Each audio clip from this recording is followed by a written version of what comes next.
നിങ്ങളുടെ ഇഷ്ട പരമ്പരകൾ എക്സ്ക്ലൂസീവായി സൺ നെക്സ്റ്റ് ആപ്പിലൂടെ തികച്ചും ഫ്രീ ആയി. ഇപ്പോഴേ ആപ്പ് ഡൗൺലോഡ് ചെയ്യൂ.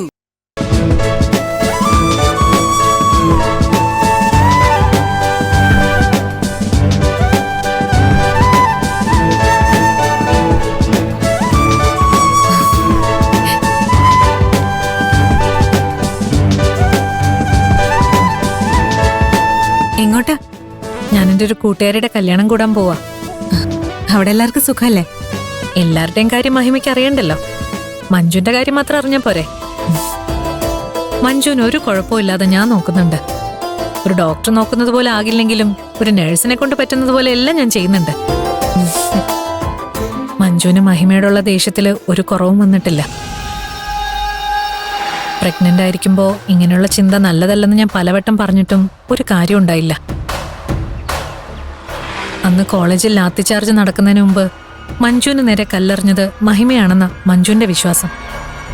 ചേച്ചി അങ്ങനെ പറഞ്ഞോ? ഹോസ്പിറ്റലിൽ കണ്ണു തുറന്നപ്പോ മഹിമ എടുത്തുണ്ടാവുന്ന മഞ്ജു പ്രതീക്ഷിച്ചത്. ചേച്ചി ഹോസ്പിറ്റലിൽ കൊണ്ടാക്കിയത് ഞാൻ തന്നെയായിരുന്നു. ബോധം തെളിയാൻ വേണ്ടി ഞാൻ കുറെ കാത്തു നിന്നതാ. പിന്നെ ആ ഗോപാലിനോടുള്ള ദേഷ്യം സഹിക്കാൻ പറ്റാതെ ഞാൻ അയാളെ കാണാൻ പോയി. തിരിച്ചു വന്നപ്പോഴേക്കും ചേച്ചി ഡിസ്ചാർജ് ആയിന്ന് ഡോക്ടർ പറഞ്ഞു. ഷോ, മഹിമ ചേച്ചിക്ക് വേണ്ടി ഇത്രയൊക്കെ ചെയ്തിട്ടും മഞ്ജു അത് അറിയാതെ പോയല്ലോ. സാരമില്ല, ഞാൻ ചേച്ചി എല്ലാം പറഞ്ഞ് മനസ്സിലാക്കിപ്പിച്ചോളാം.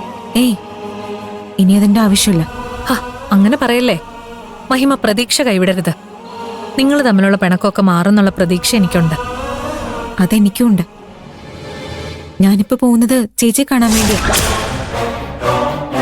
ഞങ്ങൾ തമ്മിലുള്ള വഴക്ക് തുടങ്ങിയത് ഗോപാലിനെയും ഗിരിയേട്ടനെയും നിയമത്തിന് മുന്നിൽ കൊണ്ടുവരുന്നതിനെ കുറിച്ച് സംസാരിച്ചപ്പോഴായിരുന്നു. എനിക്ക് ചേച്ചിയുടെ കഴിവിൽ വിശ്വാസമില്ലാന്ന് ഞാൻ പറഞ്ഞു.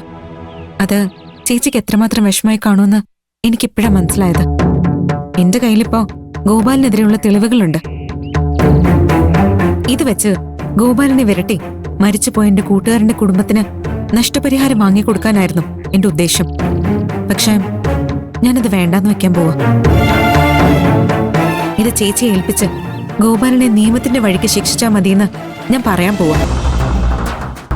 ഞാൻ വീണ്ടും ചേച്ചിയുടെ മീതെ വിശ്വാസം കാണിച്ച ഞങ്ങൾ തമ്മിലുള്ള പ്രശ്നങ്ങളെല്ലാം അവസാനിക്കും. എല്ലാം പഴയതുപോലെ ആവും. അതേതായാലും നന്നായി. ഞാൻ നിങ്ങൾക്ക് വേണ്ടി പ്രാർത്ഥിക്കാം. എന്നാ ഞാൻ പോട്ടെ. ചേച്ചി സ്റ്റേഷനിലേക്ക് പോകുന്ന വഴിയിൽ വെച്ച് കാണാമെന്ന് ഞാൻ കരുതുന്നത്. ഒരു സർപ്രൈസ് ആവുമല്ലോ. അതെ അതെ, മഹിമ വേഗം ചെല്ല്.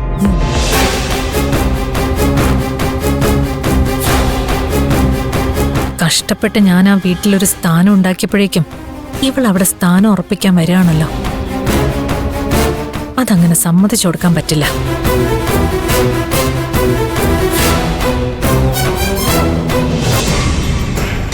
എങ്ങനെയെങ്കിലും മഹിമയുടെ കയ്യിലുള്ള ലെഡ്ജർ നമ്മുടെ കൈക്കലാക്കണം.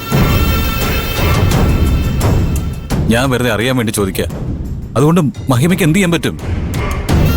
അത് പോലീസിന് കൈമാറിയ നമ്മൾ തുടങ്ങിയ ട്രസ്റ്റിന്റെ പേരിൽ നടത്തിയ കള്ളപ്പണത്തിന്റെ ഇടപാടുകളെല്ലാം പുറത്തു വരും. അതിന്റെ നടത്തിപ്പ് ശാലിനിയുടെ പേരില.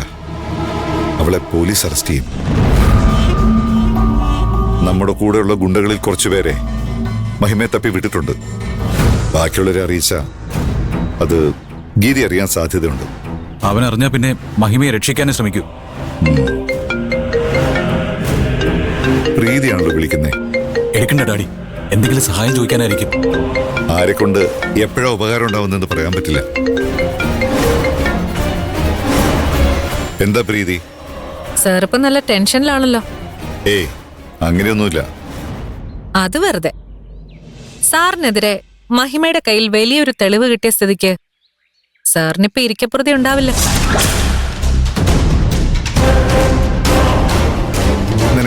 നിനക്കതിനെ കുറിച്ച് എങ്ങനെ അറിയാം? ഇങ്ങനെയുള്ള വിവരങ്ങൾ കയ്യിൽ വെക്കുന്നോണ്ടാണല്ലോ എനിക്ക് സുഖമായി ജീവിക്കാനുള്ള കാശ് സാറിനെ പോലുള്ളവർ തരുന്നത്. നിനക്ക് വേണ്ട കാശ് എത്രയാന്ന് വെച്ചാ പറഞ്ഞാ മതി, ഞാൻ അയച്ചു തരാം. നിന്റെ കയ്യിലുള്ള വിവരം എന്താന്ന് വെച്ചാ പെട്ടെന്നൊന്ന് പറ. മഹിമ അവളുടെ കയ്യിലുള്ള തെളിവുകൾ മഞ്ജുവിനെ ഏൽപ്പിക്കാൻ പോവാ.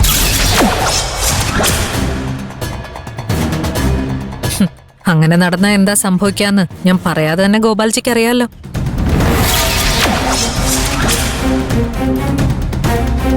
എത്രയും പെട്ടെന്ന് അവളെ തടഞ്ഞാ നിങ്ങൾക്ക് രക്ഷപ്പെടാൻ എന്തെങ്കിലും പ്രതീക്ഷയുണ്ട്. ശരി, നിനക്ക് വേണ്ട തുക എത്രയെന്ന് വെച്ചാൽ മെസ്സേജ് അയച്ചാൽ മതി, ഞാൻ കൊടുത്തു വിടാം.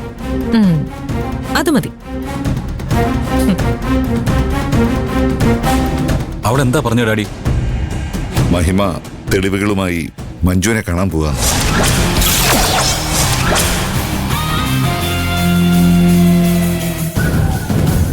എങ്ങനെയും മഹിമയെ തടയണം. അതിന് മഹിമ എവിടെയാണെന്ന് നമുക്ക് അറിയില്ലല്ലോ. അതിനേക്കാൾ എളുപ്പം മഞ്ജുവിനെ പോക്കുന്നതാ. അവളിപ്പോ സ്റ്റേഷനിലേക്ക് പോയിക്കൊണ്ടിരിക്കുകയായിരിക്കും. വഴിയിൽ വെച്ച് അവളെ തട്ടിക്കൊണ്ടുപോകണം. ആ, അത് കൊള്ളാം. ഞാൻ നമ്മുടെ പിള്ളേരെ വിളിച്ച് പണിയെപ്പിക്കട്ടെ. ഞാൻ എന്റേതായ രീതിയിൽ മഹിമയൊന്ന് തപ്പിപ്പിടിക്കാൻ ശ്രമിക്കാം. ശരി മോനെ. ആ പീറ്ററെ, നമുക്ക് ചെറിയൊരു പണിയുണ്ട്. എങ്ങനെയെങ്കിലും മഹിമയെ കണ്ടുപിടിച്ച് ആ തെളിവുകൾ കൈക്കലാക്കിയാൽ ശാലിനി എപ്പോ വേണമെങ്കിലും എനിക്ക് ജയിലിലേക്ക് അയക്കാൻ പറ്റും.